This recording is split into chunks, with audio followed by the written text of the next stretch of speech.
right, I'm joined by Maycee Barber. Maycee, I tell you, you look like you're still on the road. I'm seeing a hotel bed in the background. Where you at, girl? I'm in Bristol, Connecticut. Oh, home of ESPN. May I guess, are you going on Ariel Hawani's show? Yeah, you guessed correct. I am. I'm going on Ariel's show tomorrow. Have you done that show before in person? Have you been in studio? I haven't. This is the first time. I actually thought when I had originally talked to him that he was in New York still, but now that he's in Connecticut, it was just a quick trip. All right, cool. Well, you're going to be impressed. He's got a neat little studio. He's down in the basement. He's got the fancy coffee machine outside. You're going to have a new appreciation for old Helwan. You're going to see this guy's a star in the business. I'm excited, and coffee is always a bonus. That's awesome. All right, so you got to tell me this. First off, congratulations, by the way. What an incredible contest. Thank you. How do you feel? I mean, have you got to enjoy it at all, or have you just been on the road? I'm definitely enjoying it all, and being on the road is just part of enjoying it. This is all new for me. This journey, it's all new. So, taking it day by day and taking all that comes with the fighting and the winning. What's post-match like for you, right? You get done with the press conference, you shower, you're done with the commission, you're on your way out. Is it a nice meal with the family? Are you one of these gals that has to cut weight and then you've got all these cravings and you got to go stuff your mouth, right? What's that look like after the fight's over? No, actually, I'm surprised. I feel great coming off of this fight. I actually just had a salad last night for dinner, and today I had like chicken and Brussels sprouts for lunch. So like I don't really have too many cravings. I mean, obviously, when you cut weight, you always get some, but I really just enjoy eating clean and eating healthy and just feeling my body correctly. So I feel good. And yeah, after the fight, it was like I went back to the hotel because it was like 2 a.m. by the time I got back.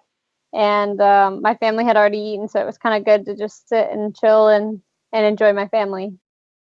So after you have a tremendous victory like that, how long do you take off? Do you give yourself a week before you have to go back in the gym? Do you give yourself 2 weeks? What's that look like?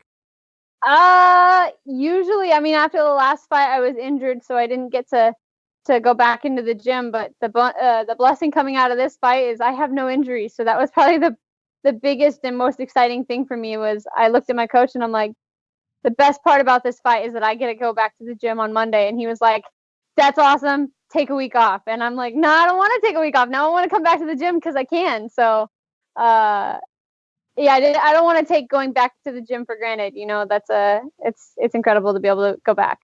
So I must tell you that story just warmed my heart. And you may be too young to know this. I hope that doesn't sound condescending when I say it, but that advice that your coach just gave you, I'm glad you feel great. Do not show up for 1 week. That is tremendous by him because he understands not only does your body need a rest, but your mind needs a rest to elong your career.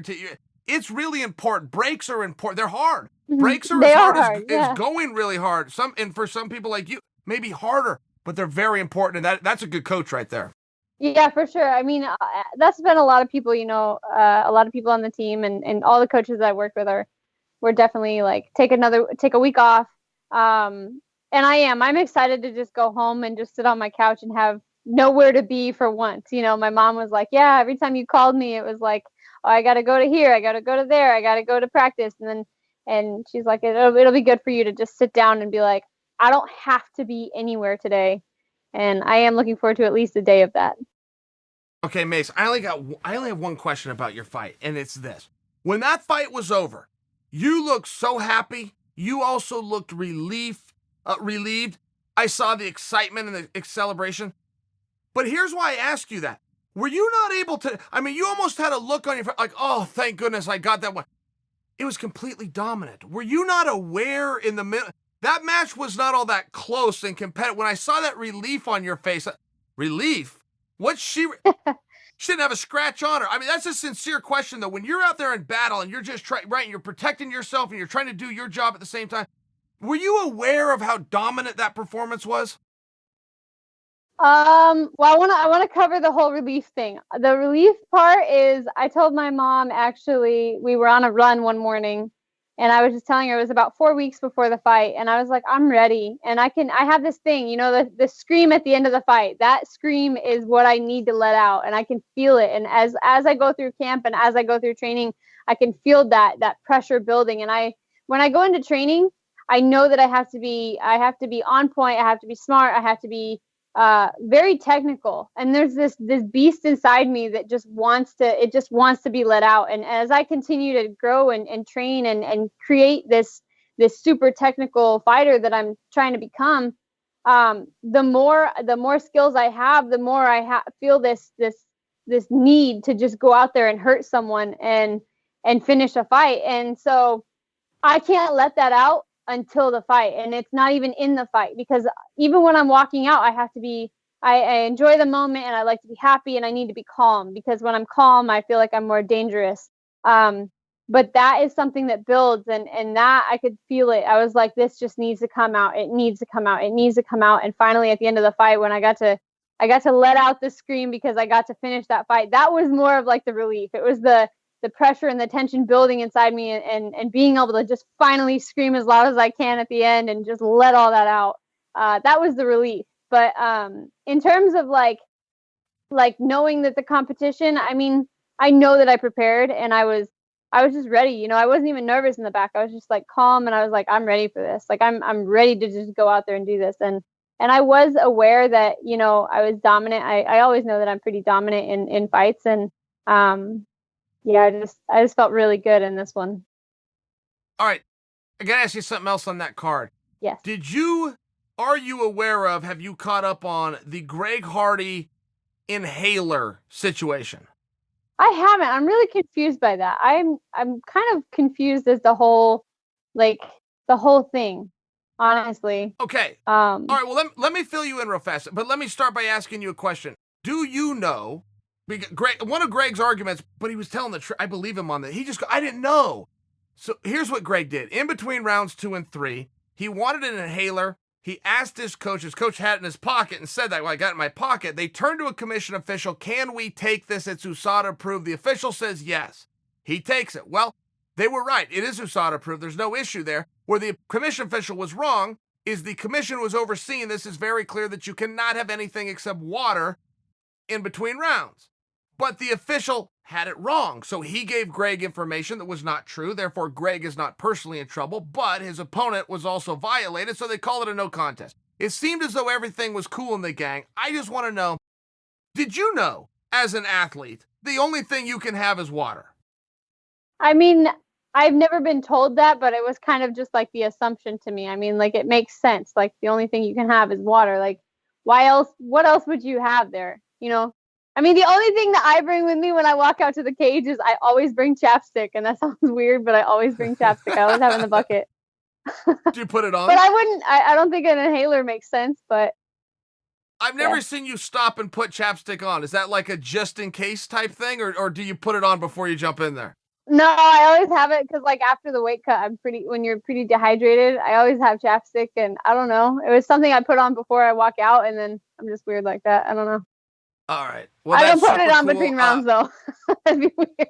Yeah, that's right. You don't do it in between rounds. It was kind of a mess, and I don't really know where I was going with this. I must tell you, I wanted to ask you about this if you saw it, but you said that you had it. But it was kind of a weird situation.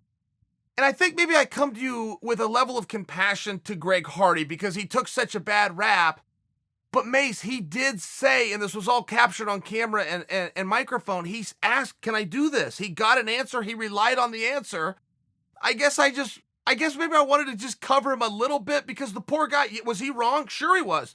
But the information he was given was wrong. Come on, he's only human. What are you going to do?